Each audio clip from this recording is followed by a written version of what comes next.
Good morning and happy Mother's Day to you on Business Equity and Opportunities. I'm Scott Sander. Today we celebrate moms and their families, both home and in business.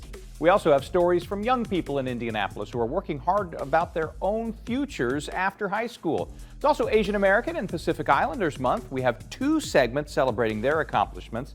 And every week we seek out local stories from small business professionals to help educate and inform, inspire, and provide the necessary information to develop skills you'll need to grow a successful business. Our goal is to provide all of that, to inspire confidence and build on the community of people working toward prosperity throughout our state. 7 segments designed to cover the important topics you'll face when starting a small business: how to get started, how to access capital, upcoming local and national events and networking opportunities in the week in business, help navigating accounting and bookkeeping issues, and general information in running your business.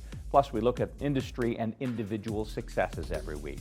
So, coming up today on Business Equity and Opportunities, Rupal Thanawala introduces us to the fascinating connection between nail salons and the Vietnamese American community. We get a preview of tomorrow's Real Talk episode called Career Blueprints. Meet a local McDonald's owner who journeyed from Afghanistan to Indiana searching for his own American dream. And music promoter Geno talks to us about his 40 years in the music industry. We are getting started with a visit to a dynamic mother and daughter small business duo who are the owners and operators of the French Seam, a local fabric shop and community hub. This is Business Equity and Opportunities. Getting started. I'm Linda Compton and owner of the French Seam Fabric Store. And I'm Courtney Young, also owner of the French Seam Fabric Store, and we are here in our shop today in Indianapolis. I think I started out with Barbie dolls and sewing, and that was not my career, but that was definitely something that I enjoyed and kind of excelled at. So when one of the state fairs occurred, my late husband challenged me that if I won anything, he wanted to back us and back our store ideas. So that's kind of, I was ready to retire from my other job, and we did it. I won ribbons, and here we are. I was making a career by working in our family businesses at that point in time, and I had worked both for my stepfather who passed away and for my mother on and off over the years. During the last recession, we thought, wouldn't it be cool to bring something like this back to our community?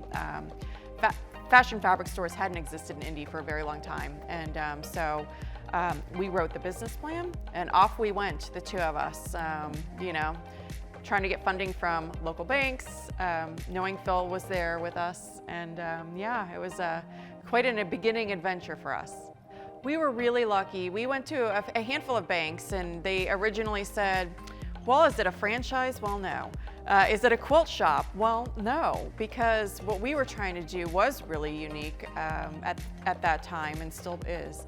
But we lucked out with a banker at Fifth Third who could see the vision, and so we presented the business plan to Fifth Third, and they were our first funder, basically. So we were really lucky that somebody could see that and see how this would be a connection in our community, or a connector. So here we are, one of about 50 left in the United States. Initially it was primarily fashion fabrics, and we brought in fabrics from Europe all over, and it sort of segued then into the quilting side of the shop, and we had our, what they say, our aesthetic, and decided it needed to be fun and bright, and so we eventually moved into about a 50-50 split between fashion fabrics and the quilting cottons. I think that the model has changed a little bit in what women are looking for clothing these days. So instead of a Chanel wool, they're looking for an easy care. And I think that we tried to bring in the best of those types of fabrics as we could find. I think that the audience is evolving. I think that creativity is it's so accepted in the world right now, and we have also seen new pandemic era sewers. So we're seeing a whole lot of new fresh faces. It's the next generation of people creating things. So we're always looking to be eco-conscious, to try to represent everybody that's out there, to always provide a space that they want to come, and even if they are just saving for their next paycheck, so they can come and look around and have this happy place to come. So yes, we're seeing a definite change in some of the things that we used to carry, but I say that the store's evolving all the time. Oh, goodness. We have worked together for how many years? Well, I believe over 25 years. So, I mean, obviously in the early days when I was young, really young, and learning the ropes of what we were doing in our previous careers, yeah, we butted heads quite a bit. But, and even here early on, learning this business this is not just a business where there's a playbook. So, learning and figuring it all out along the ways, but we've really in the last decade or so really come together, and we have a very similar vision for what we would like to see this place be. But it's not to say that, we still fight. We still fight in here. It has worked for us, and I think that, over the last few years, Courtney's really taken on the ropes to be much more involved in the shop than I am. I'm kind of the backroom part of it, but it's enjoyable. We know each other. We have a connection that maybe you wouldn't always have. I think sometimes that can be a negative for some people, but for us it's been a positive. Mm-hmm. I feel like it's very broad now. I mean, we've taught and we've had shoppers in here. We once taught a Chicago Blackhawk player how to sew. I mean, men, women, young people, all ages fit the demographic of finding creative space. So it's, again, one thing is we have grown as a business, and even together that, we're trying to embrace all the generations who want to sew and quilt and be creative in whatever way that is. So our goal and our job is to provide access to all of the things that they need to do that. That is a safe place, a place that they can come and enjoy just the lovely fabrics, and in our work toward having good lighting and things that, as Courtney indicated, is, someone's having a bad day. I think sometimes we feel like we're the bartender, and they just want to come in and just relax and enjoy the atmosphere here, and it's important to us that we provide that. We've made such amazing connections, and we've met such amazing people by doing this.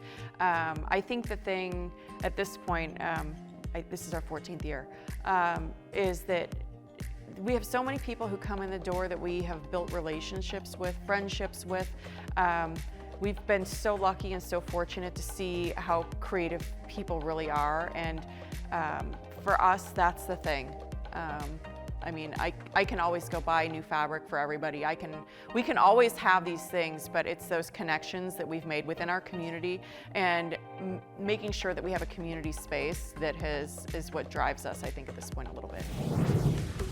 Up next, the fascinating connection between Vietnamese Americans in our community and the nail salon industry.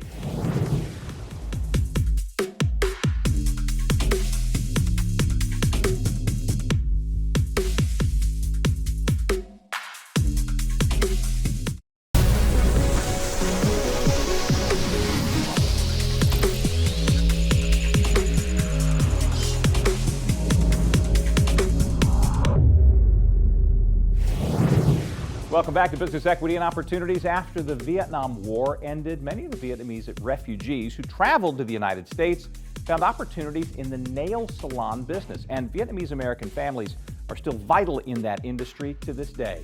Rupal Thanawala explains how family ties in the Asian American community can create successful business ecosystems. This is Business Equity and Opportunities. Access to capital.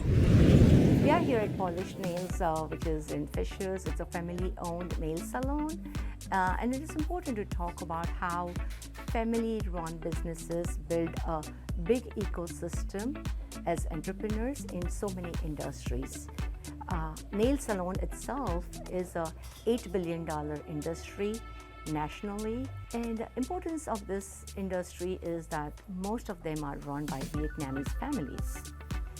And how it's evolved, it's important to learn that one family member may pass on this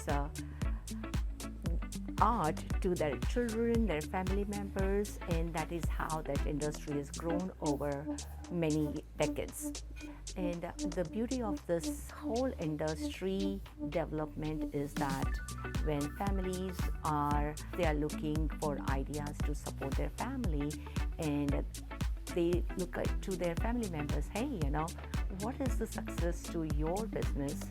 And it's very easy for them to just reach out to individuals within their community rather than going out of their community, because often they don't get help and support.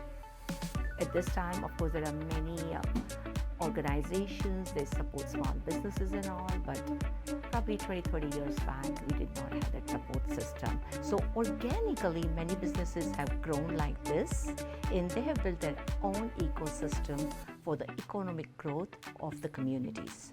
Hello, my name is Andrew. I'm owner and manager of Polished Nails Salon in Fishers, Indiana. So my family moved to Indiana in 1999, 2000, and they opened a small business here. They moved here for business because California, the nail business was saturated there, so they had an opportunity to move to Indiana. I then followed in their footsteps, went to college, and I'm here now. Family is a big component of the Asian American community. We always had dinner together. Grandma was always there cooking for us too. And we always had that bond at the end of the day. Even if it's like a hard day, we're always there together. We support each other. So then I think it becomes like generational.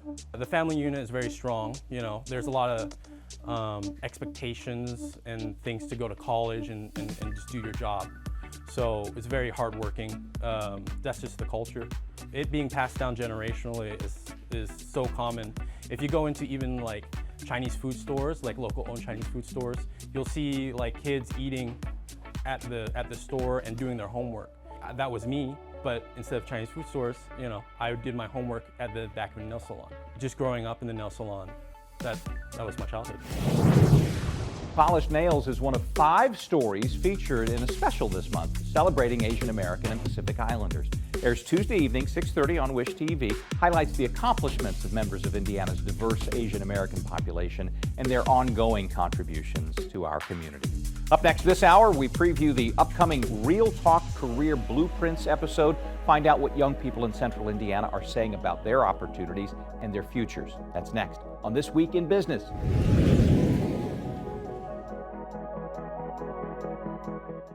Indiana has something to say, and it's all right here. The All Indiana Podcast Network. All the news, all the sports, all the culture and conversation, whenever you want it.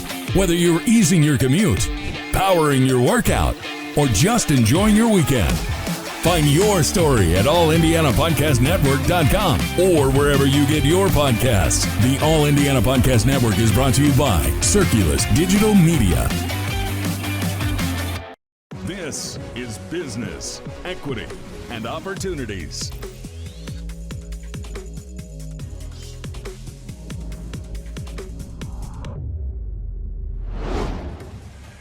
Welcome back. Real Talk Career Blueprints is the next installment. Our Emmy-nominated Youth Media Initiative offers Indianapolis youth leaders a chance to speak their truths and ask hard questions of local experts. This week, they ask, how can youth better prepare for life after graduation on their terms? Here's a preview. This is Business, Equity, and Opportunities. This Week in Business. Do you think high schools are doing enough to prepare high school students for life after high school? Why or why not? That's a great question. I think that they are doing a lot better with that. From the schools that I've been in, I know that there are a lot of opportunities for students to kind of explore and think about what they want to do after they graduate high school. And the conversation around what that looks like, whether it's trade or a certificate or 2 years or 4 years in college, that conversation is starting to change a lot too. What advice would you give to a teenager that's trying to figure out their next steps for after high school? The advice that I would give a teenager trying to figure out the steps after high school would simply be to not be afraid. Not be afraid to travel your own journey. Don't be afraid to be the first. Many students are the first in their family to travel on certain journeys. You don't know what you don't know, so don't be afraid to ask. Try to look for mentors that have done the job that you're interested in. And if you don't know how to find a mentor, ask. Is there a mentor that had a great impact on your life? Absolutely. I've had mentors from high school all the way until now. Mentors are extremely important because as you evolve as a person, you need someone that has traveled that same road. I feel like as a teenager, there's a lot of stress. Teenagers nowadays have a lot just going on in life in general. And I think that they're feeling that pressure of knowing what they want to do or having all the answers, and they don't have to. There are people there who want to support them, and everything will work out. How can students find real-world opportunities like internships and job shadowing opportunities while in high school? So a network is very important. If you don't have a network, it's important for you to have coaches or community leaders, even folks that are leaders in employers or organizations. It is really important to build that strong network so people can understand who you are, where it is that you want to go. And I think one of the most beneficial pieces of looking for internships is this is an opportunity for you to get a snapshot of what it is that you want to do. Unfortunately for me, I had no opportunity to do that before I went to college, and so I changed my major quite a few times. I think that could have been prevented had I had an opportunity to have an internship or even access to mentors that were traveling that path. I feel like Cathedral does a pretty good job of preparing us for college. I realized that my school is not other schools.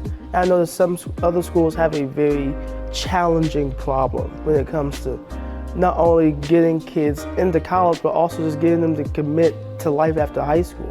You know, you've heard this thing called a gap year when people don't know what to do after high school, but that gap year turns into gap 2 years, gap 3 years, and eventually a gap decade. And now they're trying to figure out, you know, what do I want to do? We just want them to be open to connecting with us. Because what a lot of it is, a lot of my generation, we're kind of nervous. We're just nervous. We're afraid to put ourselves out there. So they just need to work with us. Give us some grace, give us some advice, help us. Even when we act like we don't want help, help us, be there for us. That's really what we need. Absolutely great. Tough love is what we need. Tough love. Tough love, yes. Real Talk Career Blueprints airs tomorrow night, 6:30 on Wish TV. You can also watch past episodes of the Emmy-nominated series on our website and learn how you can support the work that Voices is doing. Follow the QR code. You'll find a critical message from the executive director of Voices there as well. Up next, talk about accounting and bookkeeping that you will not want to miss. This Week in Business is made possible by Indy Biz Pass.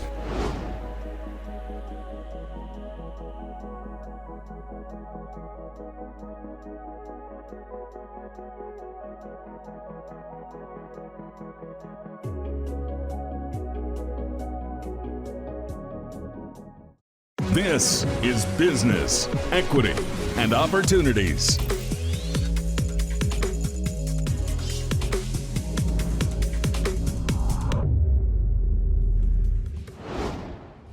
Lots going on in the world of accounting and bookkeeping, so we're bringing in the experts. This is Business, Equity, and Opportunities, Accounting and Bookkeeping.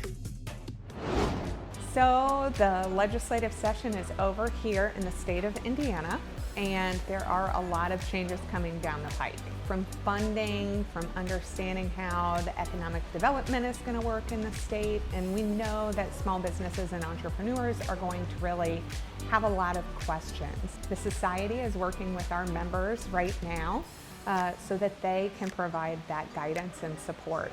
At the same time, we have a lot of legislation going through in the tax environment federally, so there are a lot of things to prepare for, and there's a lot of uncertainty. Both in how small businesses will operate, but the overall economy and whether we're heading for a recession. CPAs and their clients are going through an evaluation of how tariffs are going to impact their resources, their supplies, looking at supply chain and alternatives. And that's not always the first thing that comes to mind for small businesses or entrepreneurs. But as we have things that impact the business community financially, that's within the profession's wheelhouse. So if you have questions as it relates to tariffs or changing economic conditions, talking to your CPA about those, bringing them to the surface proactively is always what we recommend. Also knowing things are changing and then changing back and then changing rapidly. And so also not waiting to the last minute to have these conversations, but at the same time, understanding sometimes it might be wait and see because the impact is really unclear. We have many small businesses in our community who are changing suppliers, who are looking critically and making positive changes whether or not tariffs are going to impact their business in the long run. We always like to remind small businesses that this is a really great time to do an evaluation, to think about where you're getting resources from, to start thinking more broadly about where your clients are headed, where your client database is, where that information and relationship can really grow. And so I know that these times of uncertainty really make people feel like it's very risky, but working with your CPA to identify opportunities in this time is also something that we really encourage people to do. So the state legislature, like we said, is done. Many of those bills that were passed in the very last moment, though, have hundreds of pages. And so how all of these rules will be interpreted is what we'll go through next, how they'll be implemented. And so as you work with your CPA in the coming months, just knowing some processes may change. Some guidance that you got last year will certainly be different this year. It will take time for agencies and regulators to get systems in place. And so just be prepared to review things with your CPA, that things might take a little bit longer. And this, I always remind the viewers that an extension isn't a bad thing. Sometimes it just gives us time to let everything settle and for everything to shake out. We have, if you've not been there lately, added a new feature to our website. You can now find real-time stock information on our Business Equity and Opportunity stock ticker. Features top publicly traded Indiana companies. Look for it at the top of our landing page. Up next, meet an inspiring local franchise owner and his son, carving out a unique path to success.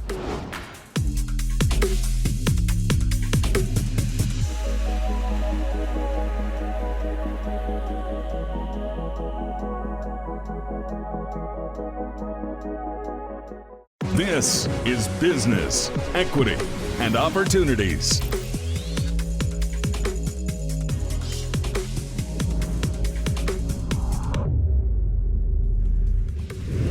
We continue our AAPI Heritage Celebration with an introduction to a father and son McDonald's franchise owner pair that has a story that'll inspire you. This is Business, Equity, and Opportunities, running your business day to day. I'm from Afghanistan. I grew up in Kabul, in a small city, oldest city in Kabul, called Murad Khani. I graduated from Kabul University with a bachelor's degree of math and physics. Then I started teaching in college, math and physics. Right at that time, Russia invaded our country, so I came to United States, landed in Omaha, but it took a while until I get my work permit and start working so many jobs, and after a while I decided to go somewhere more a business or something to give me some entrepreneurship teaching, as well as train me to what I need to do. Coming from a third world country, it's hard to do that. So I decided to look around where should I go to get a best education on that area, and come up with McDonald's. McDonald's has the best training, best opportunity, and that's how I applied for McDonald's, become a member of their field office in California, and worked for 26 years. During that time, I saw a lot of my colleagues and other people who worked there. They started from crew position or manager, and they become owner-operator. My eyes open, hey, why not me? So I talked to them, to those people who become an owner-operator. They guide me through the whole process, told me what you need to do, how much money you need. I was blessed to have those kind of people, and after 26 years, I was interviewed, and they approved me as an owner-operator in Oakland, California. I've been around McDonald's as far as I can remember. I mean, my dad's he talked about being in the training department, but he's been in one role or another with McDonald's from as far back as I can remember. And it was my first job. You know, at 15 and a half, I was lucky enough to, get a job from there. Worked on and off with McDonald's. Summers off from college. After college, I worked with McDonald's for quite some time with their management program. And that was a big stepping stone for me. I ended up switching my careers at one point and running a group of urgent care clinics, and that was when I received the call from my dad. It was one of the most pivotal moments in my life for two reasons. One, he called and said, Rahi, I think it's happening. I think I'm going to be approved as an owner-operator. That moment really hit me because I know how hard he worked, how many years he struggled to get to where he was at, and the persistence that he, had to have to get there. The second one, which was probably the most pivotal moment for me, which was he asked us, do you want to do this with me? That was a big yes, of course. Put in my notice there and went to back to the East Bay in California, where I joined him in him taking over his first restaurant in Oakland, California. I got approved then in 2020, and I'm absolutely blessed to have this opportunity to be in this position I'm in, and to be able to have a team, and build these teams in here, as well as work with the communities. I think that is an honor to be in this position, and I come from a very disadvantaged economy, and my mission and purpose is to get to community. Taking care of your community is a big responsibility. You need to stand on it. I always believe in community. I always believe in people. I love people. It is an honor to have Rahi side by side with me and going to this journey. He's very smart, very intellectual. Being an owner-operator is a big thing for me. From McDonald's, the biggest fast food restaurant in the world. And I heard that people are coming to work for McDonald's and crew person, and they become CEO of the company or become an owner-operator of 10, 15 restaurants. Where other place that you can go to that get that opportunity to grow like that? Always says USA is a land of opportunity. And I think I mirror that to McDonald's. McDonald's is also a land of opportunity. They provide you so much support. If you have talent and you work hard, the world is yours. So I see CEO of the company grow up from a crew position and become CEO of the company. And that is I love, and it's my honor and privilege to work with McDonald's. I love McDonald's. Everything I do, day and night, dream about McDonald's. Why? Because so much I have earned from it, so much I learned from it. Where I'm an entrepreneur right now, and I'm teaching my son, it's all the people that I work with, such a wonderful people. They take care of your people. They taught me a lot, and I'm grateful to them. And now everything I have I owe to them and McDonald's. You can hear the entire interview with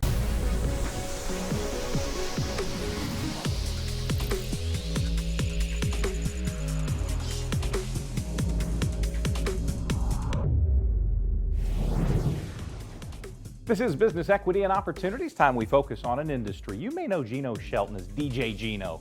He's a bit of an icon in the Indianapolis entertainment business. He sat down with us to talk about his industry and ended up sharing much more. This is Business Equity and Opportunities. Industry Focus. Well, this is my 40th year anniversary here in Indianapolis, and I'm so excited about it because I moved here in 1985, and I moved here on Circle City Classic weekend. And I didn't realize, and I thought, wow, Indianapolis, because all these people from all over the country were in town that weekend. I said, where have I gone? Because I came from a little small town in Michigan to Indianapolis, and I just thought it was the most exciting thing. So 1985, that weekend, it was just something else, Circle City Classic. So 40 years later, here I am, and I'm celebrating on Circle City Classic weekend my 40-year anniversary, and I'm so excited about it. I think that the thing about Indianapolis is the fact that I felt warm. I felt really welcome. The first event I ever did was back in 93, I think it was. And I take that back. The first event was 1986. And I did it, and it was in the middle of a snowstorm. And it was my first year in Indianapolis, my first event ever, middle of a snowstorm. And I just thought, oh my gosh, what have I done? And I was on the radio back then, TLC, from 6 to 10, and I got off at 10 o'clock, was at the Walker Theater. I drove down Indiana Avenue, pulled around the block, and there was a line a block long in the snow. And that told me then and there, I'm home. This town is here to support me, and I'll do everything that I can to make this town great when it comes to entertainment. You know, I think that happened in 1993. I'm pretty good on my dates. 1993, back at the Walker Theater, which is crazy because the Walker Theater is where I did my first gig, and it's where I met my wife. And my first big gig was at doing a comedy show. And it was called the Hip Hop Comedy Shop back in 1993. That's when Def Comedy Jam was all the rage. And I'm a person that takes advantage of situations. You know, some people call it opportunist. I just say I take advantage of opportunities. And so when Def Jam came out, you know, everyone was trying to do comedy shows, black comedy shows across the country. And so I said, you know what, I'm gonna try it too. So I did it at the Walker Theater. I only charged $9.99 a ticket, which was ridiculously low for a comedy show. And I sold out 2 shows at the Walker and lost money because I didn't do the budget. The first rule of promoting is you figure out your budget. But I just kind of, thought it was a party and just did it and ended up losing a little money, not much, but then, the next week I raised my ticket prices $2 so that I was able to cover my costs. But at that moment, I said, you know what, this is what God wants me to do, so this is what I'm gonna do. It's about integrity. Promoters, it's a really shiesty, can be a dirty business. And a lot of people get into it for the fame and the fortune, and they get into it for the wrong reasons. It's about integrity, especially in what I do. Being able to make sure that you have the money to pay your acts, make sure you have the best sound companies, don't cut corners when it comes to the shows. These are things that's so important that, I learned years ago from a good friend of mine. He said, Geno, whatever you do when you're doing a show, do it the best that you can do. Don't cut corners. Especially when it comes to your production, your sound and your light, your stage hands and all that bit. Be the best, because that way acts want to come back to you. Every national show I do maybe 5, 6 a year. I always put a local act on to open every show, and I pay them. Because it gives them exposure. Kenny Babyface Edmond once said that he's never been to any city in the country that had more live urban bands than Indianapolis. I mean, we have a truckload of bands. And so I try my best to make sure that these local artists get on a national stage. And I've been doing it. I was doing it when I was working with Black Expo, and I've been doing it since after the pandemic, when we came out of the pandemic. But every national show always has a local featured artist. And usually we'll do after shows with local featured artists. Well, locally, the local acts that I really love, one stands in particular, Elaine.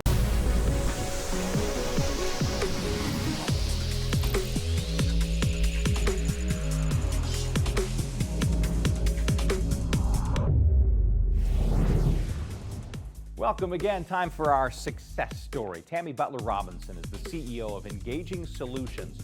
Her path to this point in her life has been dedicated to making a positive impact on our community at every level.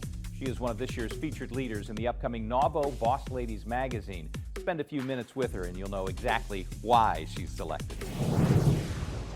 This is Business, Equity, and Opportunities. Success Story. I'm Tammy Butler Robinson. I'm the CEO of Engaging Solutions. We're a management consulting firm based in Indianapolis, Indiana. Healthcare is the majority of the work that we do, improving patient populations. Well, I always say that I was born and raised in Charleston, South Carolina, and ended up in the Midwest as a HUD Fellow at Ball State University. So I am an urban planner by trade and enjoy being able to really lean into that space, which helps me to be able to elevate community at the same time. So once I graduated, I had a wonderful mentor, Dr. Linda Keys, who passed away not long after I left Ball State University, but she was an anchor for me, and one that there's not a day that goes by that I don't think about her and what she instilled in me.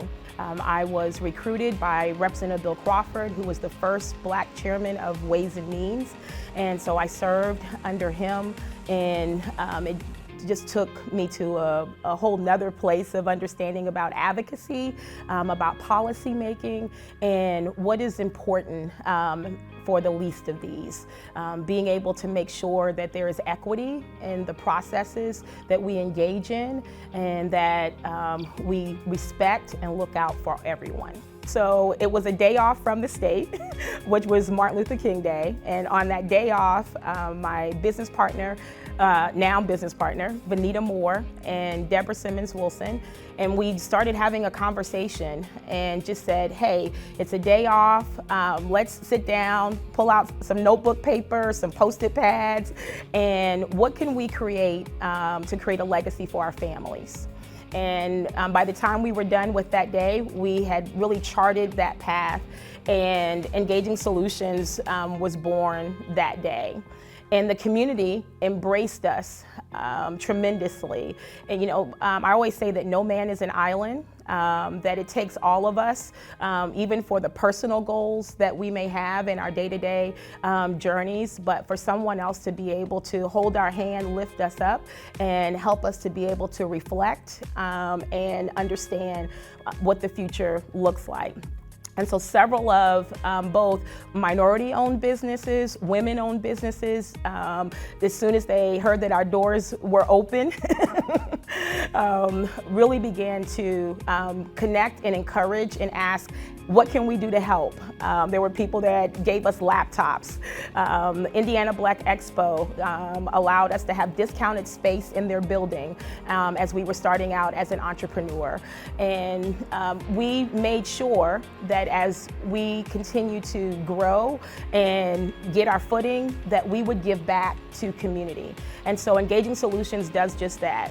Every year we give back what many call a tithe to community, being able to make sure that we sow into the Community Alliance on the Far East Side or the International Marketplace on the West Side of town, to make sure that we are staying connected to community, that we are elevating community, and most of all, being able to make sure that there's love to go around.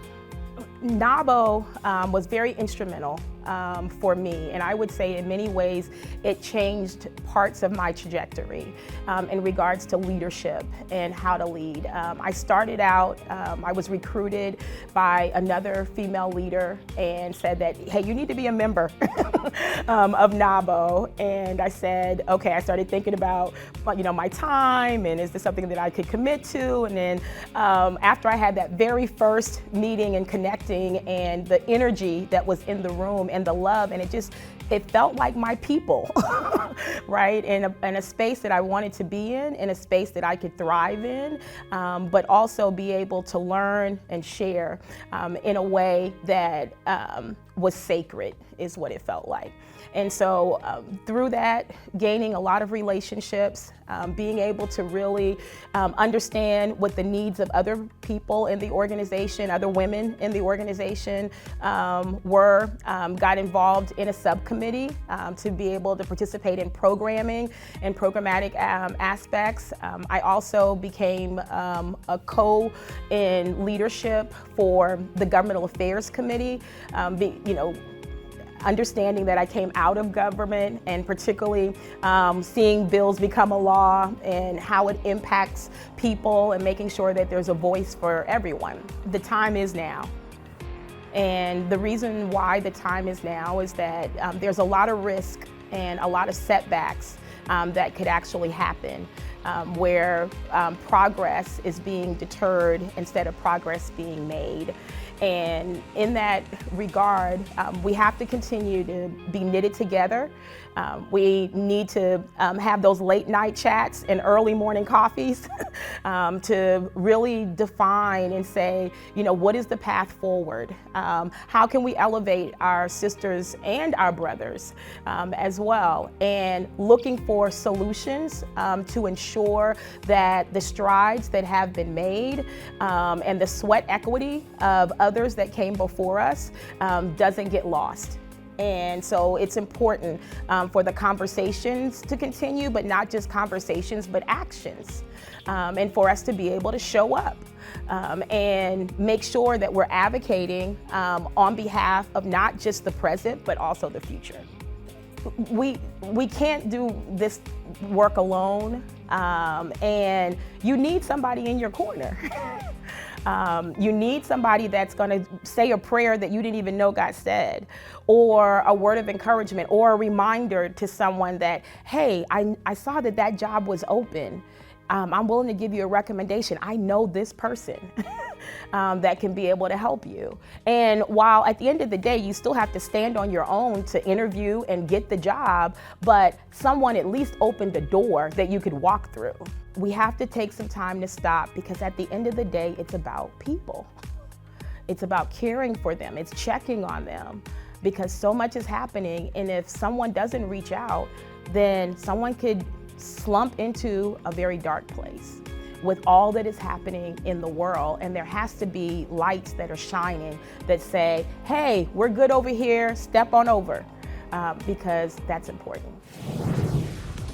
Our conversation with Tammy went much longer than we were able to put in this segment, so we've selected it to be our next extended conversation on the BE&O podcast, part of the All Indiana Podcast Network. You'll be able to find a direct link to all of those on our free newsletter that comes out every Tuesday. Sign up for that on our website. To do that, just follow the QR code. We'll be back next week with information to empower you and inspire you. A reminder, our show airs every Sunday, free over the air on Wish TV and free online at wishtv.com. We also post each of our 7 segments from this and every past episode on our site as well. So for the moms with us today, we thank you for spending the hour with us. Wish you all a very happy Mother's Day. Please join us again next week for more business equity and opportunities. Till then, I'm Scott Sander. Have a great day. Business, equity, and opportunities made possible by Fifth Third Bank, Indiana Black Expo, Gemco, Indy Biz Pass, Bose McKinney & Evans, Eskenazi Health, and Lilly, a medicine company.